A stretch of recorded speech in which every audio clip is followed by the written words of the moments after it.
नमस्कार, मैं संकेत आवटे। एक्चुअली मार्केट में हो क्या रहा है? कल एक बार ग्रीन कैंडल हमें देखने मिली, अच्छा खासा रिवर्सल देखने मिला, मार्केट ऊपर जा रहा था। फिर से आज एक दिन में ग्रीन कैंडल बनने की सुबह कोशिश हुई, फिर से वो कैंडल पूरे दिन की रेड बन चुकी थी, क्योंकि जैसे ही ओपन हुआ ऊपर गया, फिर से मार्केट नीचे आ गया था। इसके पीछे क्या रीजन है, क्यों ऐसे मूव्स आज आए थे, उसके बारे में डिटेल डिस्कस हम करेंगे। आगे जाके सच में मार्केट ऐसे नीचे आ सकता है या फिर से ऊपर जाने के चांसेस है, उसके बारे में भी हम डिस्कस करेंगे। जो भी निगेटिविटी मार्केट में बन रही थी, जिस वजह से मार्केट नीचे आ रहा था, क्या उसमें कुछ इंप्रूवमेंट्स हुए हैं, क्या मार्केट पॉजिटिव नोट पे जा सकता है, वो भी हम डिस्कस करने वाले हैं। बट पहले चैनल को सब्सक्राइब करके बेल आइकन को प्रेस करना, क्योंकि ऐसे ही इंफॉर्मेटिव वीडियोस मैं आपके लिए लेके आता रहता हूं। यहाँ पे अगर हम बात करें, पहला सबसे इंपॉर्टेंट चीज है, मार्केट में सुबह अगर आप देखो तो ऑटो सेक्टर बहुत अच्छा काम कर रहा था, मेटल अच्छा कर रहा था, आईटी अच्छा कर रहा था, इवन बैंकिंग और फाइनेंशियल्स भी अच्छे कर रहे थे। फिर से वो रिवर्स आ चुके थे। बट फिलहाल अगर हम बात करते हैं चाइना की, तो चाइना में मेजर क्राइसिस हमें नजर आ रहे हैं। एक दिन में 10% की गिरावट, फिर से कल 6% की गिरावट, 2 दिन में 16% की गिरावट मार्केट में हो क्या रहा है चाइना के अंदर। सो जो उन्होंने स्टिमुलस पैकेज जारी किया था, लोगों के भले के लिए हम ये करेंगे वो करेंगे, सारी बातें बोली थी, इतना ज्यादा पैसा हम स्पेंड करेंगे वगैरह वगैरह, ये सारी चीजें उन्होंने बोल रखी थी। बट एग्जैक्ट अमाउंट आना बाकी था। वो अमाउंट जो है वो 28 बिलियन होगा, ऐसे एनालिस्ट लोगों का मानना था, और इस वजह से वहां पे इन्वेस्टमेंट करी गई थी। अब 28 बिलियन की जगह पे जो गवर्नमेंट ने अनाउंस किया है वो है $14 बिलियन। $14 बिलियन सीधा एक्सपेक्टेशन के 50% बिलो। अब ये 50% बिलो है, इसीलिए सेल ऑफ आ रहा है कि बोला गया एक मतलब हम ये करेंगे वो करेंगे, उसके लिए इतनी बड़ी अमाउंट की जरूरत थी, फिर आपने सीधा 50% कट करके ओनली $14 बिलियन बोल दिया, इसीलिए मार्केट नीचे आ रहा है, ऐसे बोला जा रहा है। बट मेरा सवाल पहला एक है कि जब ये बोला ही नहीं गया था, तो फिर आपने कैसे अज्यूम कर लिया कि इतना आएगा, इसीलिए आपने इतनी हेवी इन्वेस्टमेंट वहां पे करी। अब 14 बिलियन अगर जारी किया गया तो इतनी भी खराब अमाउंट नहीं है कि आप सब कुछ बेच के मार्केट को ऐसे ही जिस लेवल पे था वैसे ही लेके आओ। समझने की बात है, समझो, पैटर्न सेम नजर आ रहा है। जो भी इंडिया में पैटर्न बना था वही सेम पैटर्न वहां पे बन रहा है। पहले इंडिया में बहुत ज्यादा पॉजिटिविटी क्रिएट करी गई और वहां पे एक हेवी इन्वेस्टमेंट एक दिन में 12,000 13,000 एफआईआई की ओर से आ रहे थे। 12,000 13,000 करोड़ की बात कर रहा हूं मैं, एक दिन के अंदर। सो 20 30 40 हजार करोड़ एक साथ पोर किए गए। उसके बाद ऊपर में लेके जाया गया, वहां से सीधा उसको डंप किया गया जो भी इन्वेस्टमेंट करी गई थी, फिर वो नीचे आने लगा। मार्केट नीचे आने के पहले ही बड़ी क्वांटिटी उन्होंने कैश में तो सेल करी थी, उसके साथ साथ 1 लाख करोड़ का फ्यूचर्स भी बेच दिया। इसका मतलब क्या है, तगड़ा पैसा बनाने का प्लान वहां पे रखा, मतलब अंडरलाइंग एसेट को नीचे लाया गया, उसके बाद में फ्यूचर्स को भी नीचे लाया गया। ये सारी चीजें देखो तो सेम चीज चाइना में भी हो रही है। चाइना में क्या किया गया कि एक बहुत बड़ा हवा क्रिएट की गई कि अब पैसा आ गया 15% ऊपर, 10% ऊपर, एक दिन के अंदर इतना जा रहा है। भाई साहब कैसे जाएगा मार्केट ऊपर? इन्वेस्टमेंट करेंगे तभी तो जाएगा। हम भी बोल रहे थे कि चाइनीज मार्केट में बहुत ज्यादा दम है और अंडर वैल्यूड है, वहां पे इन्वेस्ट करने के चांसेस बहुत ज्यादा है। अगेन कोई भी रिकमेंडेशन नहीं है, फिर भी कहने का मतलब यही है कि वहां पे दम है, मार्केट में अभी भी दम है। सो दैट दम होना और मार्केट ऊपर जाना दोनों अलग अलग चीजें हैं। क्योंकि बहुत सारे स्टॉक अभी भी मैं इंडियन मार्केट में आपको दिखा देता हूं कि अंडर वैल्यूड है, मार्केट टॉप पे होने के बावजूद भी, क्योंकि उसमें पैसा नहीं आ रहा है तो ऊपर हो जाएगा नहीं। अब वहां पे हुआ ये कि सिंपली पंप किया गया, फिर से डंप किया गया। जो इंडिया में पैटर्न था वही सेम। अब इंटरेस्टिंग फैक्ट बता देता हूं, इंडिया में क्या हुआ, पैसा आया, ऊपर गया, बेच दिया, नीचे आया। अब नीचे आने के बाद प्रॉफिट बुकिंग हुआ, मतलब वो लोग निकल गए। अब फिर से पैसा उनके हाथ में आया, करना क्या है, चाइना में लगा दिया। चाइना में ऊपर लेके गए, नीचे आया, अब उनमें से वो बाहर निकलेंगे, फिर पैसा खाली होगा, करना क्या है, अब वो पैसा डिसाइड कर सकता है कि इंडियन मार्केट को एग्रेसिवली ऊपर लेके जाना है या नहीं लेके जाना है। अब आने वाला है ट्विस्ट। इंडियन मार्केट में हुआ ये कि हरियाणा का इलेक्शन हो गया, साहब हमारे जीत गए, साहब जीतने के बाद जल्लोश हुआ, मार्केट ऊपर चला गया। अब इंटरेस्टिंग फैक्ट ये आने वाली है कि महाराष्ट्र का इलेक्शन, अभी आचार संहिता लग जाएगी, यहाँ के इलेक्शन लग जाएंगे, इलेक्शन लगते ही फिर से मार्केट में हलचल होना शुरू हो जाएगा। उस सिचुएशन में मार्केट कैसे रिएक्ट करता है वो देखना बहुत ज्यादा जरूरी है।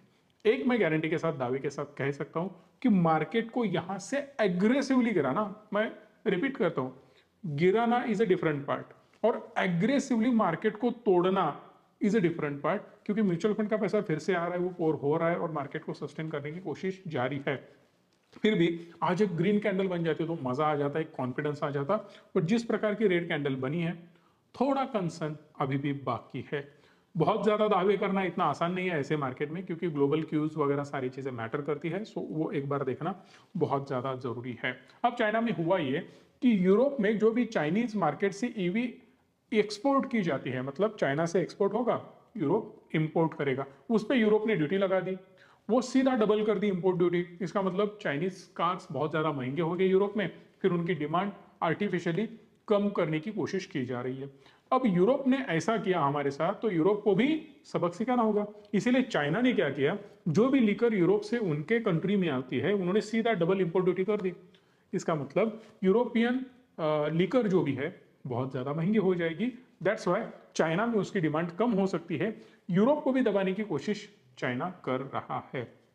आप एक अच्छे से देखो तो आपको समझ में आ जाएगा कि चाइना को यूएस भी विरोध करता है और उसके साथ साथ यूरोप का भी उसको अपोज है। इसका मतलब सिंपल है कि दोनों भी प्रेशर डालने की कोशिश करते हैं चाइना के ऊपर, बट चाइना इतना बड़ा कंज्यूमर है, कमीना नहीं बोल रहा हूं मैं, कंज्यूमर बोल रहा हूं, समझ जाना। इतना बड़ा कंज्यूमर होने की वजह से वहां पे डिमांड होती है और उन कंपनियों को भी नुकसान होगा जो यूरोप और यूएस में मैन्युफैक्चरिंग करती है। सो दैट समझने वाली बात यही है कि एक ट्रेड वॉर शुरू हो चुका है। ट्रेड वॉर में बहुत ज्यादा नुकसान उनका ही होता है जो कर रहे हैं, बट उसका फायदा साइड वाले लोगों को भी हो सकता है। सो दैट मे भी इंडिया को फायदा हो सकता है। अब एक सिंपल रीजन मैं आपको बता देता हूं कि JLR भी ईवी बनाती है। JLR is a known brand, बहुत ज्यादा कंजम्पशन चाइना में भी होता है, यूरोप में भी होता है। इसका मतलब सिंपल है कि यूरोपियन लोग अब JLR की तरफ झुक सकते हैं थोड़ा, क्योंकि यहाँ पे प्राइजेस बहुत ज्यादा कार के बढ़ने की वजह से अगर मुझे कार बाय करनी है तो JLR की तरफ नजर उनकी जा सकते हैं, ऐसे एनालिस्ट लोगों का मानना है। आरबीआई की मीटिंग हो चुकी है जो कि 7, 8, 9 को थी, जिसको हम MPC मीटिंग बोलते हैं। उसका आउटकम भी आ चुका है, जिन्होंने बहुत सारी बातें बोल रखी है। जो आरबीआई का ट्रांस था मार्केट के ऊपर वो थोड़ा सा कॉशियस था, थोड़ा कॉशियस था, या इकोनॉमी के ऊपर मैं बोल रहा हूँ, market in the sense stock market की बात बिल्कुल भी नहीं कर रहा हूँ, ओवरऑल इकोनॉमी की बात कर रहा हूँ, जहां पे इन्फ्लेशन वगैरह ये सारी चीजें होती है कि इकोनॉमी कैसे काम करेगी। जहां पे वो कॉशियस थे, अब उन्होंने उनका टांस चेंज कर दिया और उसको न्यूट्रल कर दिया।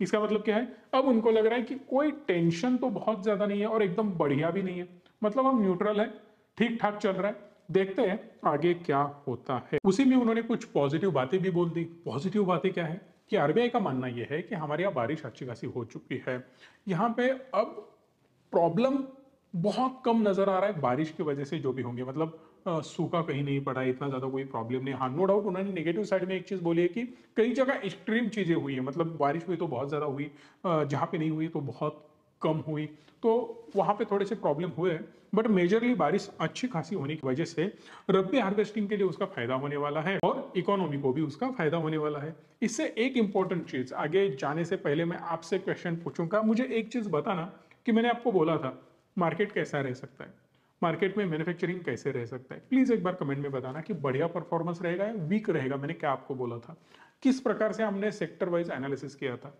कौन से सेक्टर में अच्छा मैन्युफैक्चरिंग होगा, सेल्स अच्छा होगा, किसका परफॉर्मेंस बढ़िया होगा, उसके ऊपर भी हमने डिस्कस किया था। प्लीज एक बार कमेंट बॉक्स में बताना, so that you will get to know कि किस प्रकार से एनालाइज किया जाता है। अभी आंकड़े आ चुके हैं सितंबर मंथ के PMI इंडेक्स। PMI क्या बोलता है, सिंपल है कि मैन्युफैक्चरिंग कितना हो रहा है, कितना माल इंडिया में बन रहा है। ये जो आंकड़ा है ना वो 50% होगा तो बहुत बढ़िया माना जाता है। अभी इंडिया के जो आंकड़े आए हैं 56.5%, which is one of the highest in the world. दुनिया में सबसे तगड़े आंकड़े मैन्युफैक्चरिंग के इंडिया ने दिखाई है। बहुत बड़ी न्यूज है ये, और मैं प्राउडली इसको बता रहा हूं आपको कि मुझे बहुत ज्यादा मजा आ रहा है ये बताने के लिए आपको कि इतना अच्छा मैन्युफैक्चरिंग हब इंडिया बनता जा रहा है, which is a great thing. No doubt हम तुरंत अभी यूएस को, यूरोप को या चाइना को पीछे नहीं छोड़ सकते, बट जिस गति से जा रहे हैं, जो हम मूव्स ले रहे हैं, बढ़िया है, अच्छा है, और बेटर कर रहे हैं हम, ईयर ऑन ईयर बेटर करना ये बहुत ज्यादा इंपॉर्टेंट है, और ये कंसिस्टेंसी रखना वो भी बहुत ज्यादा इंपॉर्टेंट है। सो दैट सर्विस सेक्टर में अगर हम PMI देखें तो आपको समझ में आ जाएगा 57.2%, ये भी अच्छा आंकड़ा है। मतलब जिस प्रकार से प्रोडक्शन अपना बढ़ रहा है, अर्बन डिमांड अपनी अगर हम देखें तो वो न्यूट्रल है, बट रूरल डिमांड हमारी बहुत अच्छी बनती हुई नजर आ रही है। मैं बार बार बोलता हूँ, रूरल एरिया का पोटेंशियल अगर अनलॉक हो जाएगा इंडिया के अंदर तो भारत भी इंडिया बन जाएगा। एक्चुअल भारत कहाँ पे है? रूरल एरिया में है। जितना ज्यादा रूरल एरिया आप डेवलप करते जाओगे, वहां के लोगों को हाथ में पैसा देते जाओगे, उतना ज्यादा मजा आएगा। हाथ में पैसा देने का मतलब सहूलत देके, कोई गवर्नमेंट से पैसा देके, ऐसा कोई फायदा नहीं है। उनको एक्चुअली जो चाहिए डेवलप होने के लिए वो देना बहुत ज़्यादा ज़रूरी है। उसमें इंफ्रास्ट्रक्चर होगा, जॉब होगा, फार्मिंग के लिए जो भी आपको गवर्नमेंट को करना चाहिए, मिनिमम प्राइस जो भी आपको एमएसपी वगैरह हर चीज़ें है, उसके बारे में बहुत ज़्यादा मैं डिस्कस नहीं करूंगा। जितना उसके ऊपर काम होगा उतना बढ़िया रूरल डिमांड हमारा आता जाएगा। और जब तक रूरल डिमांड हमारी बढ़िया नहीं होती तब तक कंट्री की ग्रोथ बिल्कुल भी नहीं होगी। बात करते हैं बैंकिंग एंड फाइनेंशियल सेक्टर के ऊपर, जो आरबीआई के ओपिनियंस है, उन्होंने जो बोला है, उनका मानना यह है लिक्विडिटी सरप्लस में है और उसको सरप्लस में रखने के लिए आरबीआई कुछ भी कर सकती है। आरबीआई ने क्लियरली बोल रखा है कि हमें इसको मेंटेन रखना है। इंडियन इकोनॉमी को अगर बेस्ट लेवल पे लेके जाना है तो आपकी बैंकिंग सिस्टम एकदम स्ट्रांग होनी चाहिए। जिस दिन बैंकिंग सिस्टम कोलैप्स हो जाएगी, वीक हो जाएगी, इंडिया की इकोसिस्टम और इंडिया ही वीक हो जाएगा। ये सिंपल लॉजिक समझ लेना। उसको जितना ज्यादा टाइट रखा सके उतना ज्यादा रखने की कोशिश होनी चाहिए और वो बढ़िया कर रहा है। मतलब यहाँ पे मुझे कोई भी डाउट नहीं है कि आरबीआई खराब काम कर रहा है। नो डाउट उसका थोड़ा सा खामियाजा भुगतना पड़ेगा, बैंकिंग को थोड़ा प्रेशर सहन करना होगा, थोड़े चेंजेस होंगे, थोड़े बदलाव होंगे, वो उनको करने होंगे, उसकी कॉस्ट आएगी, थोड़े प्रॉफिट मार्जिन ड्रॉप हो सकते हैं, बट उसका लॉन्ग रन में ओवरऑल कंट्री को भी फायदा है और उस बैंक को भी फायदा है। क्योंकि अगर बैंक्स के फंडामेंटल बेस्ट बनेंगे तो उनका एनपीएस बढ़ना बहुत कम हो जाएगा, बैंक खत्म होना, इंसॉल्वेंसी फाइल करना, ये चीजें गायब हो जाएगी, ऑलमोस्ट नील हो जाएगी, जिस लेवल पे अब आरबीआई काम कर रहा है। अब रेवेन्यू क्यों कम हो सकता है, प्रॉफिट मार्जिन क्यों कम होंगे, इसके बारे में मैं बताता हूं। कंपनी का मानना यह है या आरबीआई का मानना यह है कि जो भी एनबीएफसीज है, छोटी छोटी एनबीएफसीज है, उन्होंने जो अपने प्रॉफिट रेशियोज बढ़ाने के लिए, ग्रोथ दिखाने के लिए, पैसा और ज्यादा आ रहा है वो दिखाने के लिए और कंपनी को अपने ग्रो करने के लिए जो भी एक्स्ट्रा मार्जिन बढ़ाने के लिए आप काम कर रहे हो, जो कि रेगुलेशंस के बाहर है, मतलब out of regulatory business practices जो भी आप कर रहे हो, वो नहीं करना चाहिए। अब होता क्या है, आप एक्स्ट्रा चार्जेस लगाते हो, डॉक्यूमेंट के चार्जेस लगाते हो, उसके साथ साथ मुझे लगता है और एक फ्लोटिंग रेट लोन पर इंडिविजुअल से कोई भी फोर्स क्लोजर चार्जेस जो लेते हैं लोग, वो भी आपको लेने के लिए मना कर दिया है। उसके साथ साथ प्री पेमेंट पे भी पेनल्टी लगाई जाती थी, उस पर भी अब निर्बंध लगाए गए। इसका मतलब क्या है, ये जो लोग कांड कर रहे हैं और बहुत ज्यादा पैसा कमाने के लिए ये सब चीजें ये लोग कर रहे हैं, इसको क्लियरली आरबीआई ने मना कर दिया। इससे क्या होगा, थोड़ा प्रॉफिट मार्जिन ड्रॉप होगा, डाउन हो जाएगा, बट इसका फायदा ओवरऑल बैंकिंग सिस्टम को होने वाला है। अब मजेदार चीज ये है कि मेजर प्रॉब्लम है ना, वो है अर्बन कोऑपरेटिव बैंक्स में। अब उसके ऊपर ये फोकस करने वाले हैं, उनको डेवलप करने के लिए मैक्सिमम फंड रेज करने के ऑप्शंस ढूंढे भी जा सकते हैं। सो कोऑपरेटिव को और ज्यादा स्ट्रॉन्ग करना बहुत ज्यादा जरूरी है। दूसरी इंपॉर्टेंट चीज अगर मैं आपसे डिस्कस करूं तो बैंकिंग में तब तक मुझे ग्रोथ नजर नहीं आ रही है जब तक रेट कट नहीं होता। रेट कट करना बहुत ज्यादा जरूरी है, जब गवर्नमेंट करेगा उसका बहुत पॉजिटिव इंपैक्ट अपनी इकोनॉमी पे होने वाला है। जितना ज्यादा डिले करते जाओगे उतना ज्यादा इकोनॉमी अपनी धीरे धीरे आगे बढ़ती हुई नजर आएगी। तो मेरे हिसाब से जल्द रेट कट के बारे में सोचना चाहिए। इसीलिए आरबीआई ने भी अपने मतलब शक्तिकांता दास साहब ने भी बोला है कि हम पॉजिटिव नोट पे इसको ले रहे, रेट कट की ऊपर हम सोच रहे हैं। बात करते हैं पेप्सिको की, क्योंकि वीबीएल के बारे में आपके बहुत ज्यादा कमेंट्स आ रहे हैं। पेप्सिको का सेल्स जो है, उनका अर्निंग रिपोर्ट जो है सामने आ चुका है। उनका जो अर्निंग रिपोर्ट है उन्होंने बोल दिया है कि 23.32 बिलियन डॉलर हो चुका है, जो कि पहले साल मतलब पिछले साल 23.45 बिलियन था। इसका मतलब ईयर ऑन ईयर डाउन हो चुका है सेल्स, इसीलिए उन्होंने अपना आउटलुक घटा दिया है। जो 4% की ग्रोथ देख रहे थे वो सीधा 1 से 2% के ऊपर आ चुके हैं। उसके साथ साथ वीबीएल भी प्रेशर में आ चुका है, क्योंकि वीबीएल ही उनका डिस्ट्रीब्यूटर है। मेजर आप पेप्सी वगैरह लेते हो, कहां से लेते हो, वीबीएल ही आपको डिस्ट्रीब्यूट करता है और वीबीएल का ही वो सारा काम है। वीबीएल का क्यूआईपी आने वाला था, मुझे लगता है ऑलमोस्ट 7,500 करोड़ का वो था, वो भी आने वाला है, फंड रेज करेंगे और ज्यादा एक्सपेंशन पे वो काम कर रहे हैं। मेरे हिसाब से पेप्सिको का ये जो भी अर्निंग रिपोर्ट है उसका मेजर इंपैक्ट वीबीएल पे नहीं होगा, क्योंकि वीबीएल बहुत सारी चीजें करता है। अगर आपको वीबीएल के ऊपर डिटेल वीडियो चाहिए तो प्लीज कमेंट बॉक्स में बताना, डीप लेवल पे जाके हमने उसका एनालिसिस किया है, एक बार मैं आपके साथ भी वो शेयर करूंगा। उसके साथ साथ इंपॉर्टेंट मुझे ये बताना है कि अगर आपको भी म्यूचुअल फंड में स्टॉक में इन्वेस्ट करना है तो अभी मार्केट डाउन है, इन्वेस्ट कर सकते हो। कैसे कर सकते हो, हम भी हेल्प करेंगे, नंबर है, कॉल कर सकते हो, यहाँ पे नंबर दिख रहा होगा, जहां भी दिख रहा है एक बार कॉल कर लेना। यहाँ पे होता यह है कि जब भी आपको लगता है कि महाराष्ट्र का इलेक्शन आ रहा है, उनका तो हो चुका है, बीजेपी ने जीत लिया, congratulation to them, but Maharashtra का इलेक्शन पेंडिंग है। अब उसके ऊपर मार्केट अप एंड डाउन होता रहेगा, मार्केट अप एंड डाउन होगा, एवरेजिंग होगा, क्या होगा वी डोंट नो। तो उसके लिए कैसे करेंगे, अगर मैं इन्वेस्ट कर दूं फिर मार्केट गिर गया, क्या करूं? बेस्ट ऑप्शन है आपके पास एसटीपी, सिस्टमेटिक ट्रांसफर प्लान। पैसा लगा दिया, रोज ट्रांसफर थोड़ी लगा दो। फॉर एन एग्जांपल, आपको 50 लाख इन्वेस्ट करना है या 60 लाख इन्वेस्ट करना है, मान लेते हैं 60 लाख रुपीज अगर आपको इन्वेस्ट करना है तो डेली 1 लाख इन्वेस्ट करो। कैसे करना है मैं बता देता हूँ। 60 लाख उठाया, डेट फंड में पार्क किया, डेट फंड से डेली 1 लाख की ट्रांसफर लगा दी। मैं एग्जांपल बता रहा हूँ, आपका 1 लाख का भी बजट हो या 1 करोड़ का हो या 100 करोड़ का हो, उसके हिसाब से आप प्लान कर सकते हो। सो 1 लाख डेली ट्रांसफर हो रहा है इक्विटी में, डेट फंड में पार्क किया है। जब तक डेट में है तब तक मार्केट का कोई इंपैक्ट इसके ऊपर नहीं होगा। लाइक एफडी, फिक्स डिपॉजिट, ये काम करता रहेगा। मार्केट ऊपर जाए नीचे जाए ये हिलेगा नहीं, ये धीरे धीरे ऊपर बढ़ेगा 6% से, 5.5% से, 7% से, जो भी आप डेट फंड चूज कर रहे हो। सो फिलहाल यहाँ पे मार्केट का कोई इंपैक्ट नहीं है। 1 लाख निकलेगा इक्विटी फंड में आएगा, उसको इंपैक्ट होगा मार्केट अप एंड डाउन का। सो जैसे ही डेली 1-1 लाख आता जाएगा, एवरेज होगा, नीचे नीचे मार्केट आ रहा है, एवरेज होता जाएगा, फिर से ऊपर, फिर से नीचे, फिर से ऊपर, फिर से नीचे, रोज 1 लाख इन्वेस्ट हो रहा है, प्रॉपर एवरेजिंग हो रहा है। जिस दिन लगे मार्केट बहुत ज्यादा गिर चुका है, सारा पैसा उठा के बॉटम में डाल दो। अगर आपको नहीं लग रहा है मार्केट रेंज बाउंड है, धीरे धीरे ऊपर जा रहा है, आराम से एवरेज होने दो, 2 महीने में एवरेज हो जाएगा, क्योंकि आपने फॉर एग्जांपल 60 लाख इन्वेस्ट किया है। सो 30 दिन रोज 1 लाख जा रहा है आपका, 60 लाख वहां पे एवरेज हो जाएगा। सो इस प्रकार की स्ट्रेटेजी आपको इस्तेमाल करनी चाहिए। हर एक टाइम के और हर एक सिचुएशन के हिसाब से ये चीजें चेंज होती है और वैसे आपको करनी है। सो इन्वेस्टमेंट इस प्रकार से अगर आपको करनी है, कोई हेल्प हमारी चाहिए, एग्जिस्टिंग इन्वेस्टमेंट है, वहां पे कुछ प्रॉब्लम्स आ रहे हैं, वहां आप प्रॉपरली मैनेज नहीं कर पा रहे हो, तो हम है आपके लिए, एक बार कॉल कर सकते हो। जिंदाल की न्यूज है, बहुत सारे लोग कमेंट कर रहे हैं भाई साहब वो 50% डाउन हो चुका है। एक्चुअली हुआ क्या है, उन्होंने स्प्लिट दिया है, सिंपल है, डरने वाली कोई बात नहीं, अपडेट हो जाएगा वो आपके डिमैट अकाउंट में। कुछ कंपनियां थोड़ी स्लो होती है बट हो जाएगा।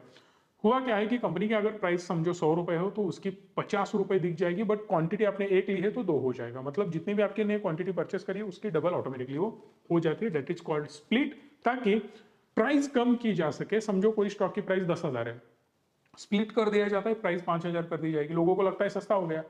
प्राइस समझो 1,000 है, स्प्लिट करके आधा किया जाता है ताकि प्राइस 500 हुआ, लोगों को लगता है कि प्राइस कम है यार, स्टॉक बढ़िया है, तो हम इन्वेस्ट कर देते हैं। अब देखो ना, हमारे बढ़िया कंपनी है, बट कितने लोगों के पास लाख 1.25 लाख रुपए है जो हम वहां पे जाके इन्वेस्ट कर सके। इसीलिए अगर वो एमआरएफ 100 रुपए का होता था, 200 रुपए का होता तो कम से कम 2, 5, 10, 20 शेयर जो भी अपना बजट है हम ले सकते थे। बट प्राइस बहुत ज्यादा बड़ी होने की वजह से जिसका बजट ही ओवरऑल 1,50,000, 30,000 इन्वेस्ट करना है मार्केट में, वो तो वो स्टॉक नहीं ले सकता ना। इसी वजह से कंपनी प्रॉपर स्प्लिट करके लोगों को अट्रैक्ट कराती है वहां पे कि वो वहां पे इन्वेस्ट करे। ये सिंपल लॉजिक होता है। आशा करता हूं आपको वीडियो अच्छा लगा होगा, इसीलिए आप लाइक, शेयर और चैनल को सब्सक्राइब भी करोगे। धन्यवाद। Stay tune and stay positive.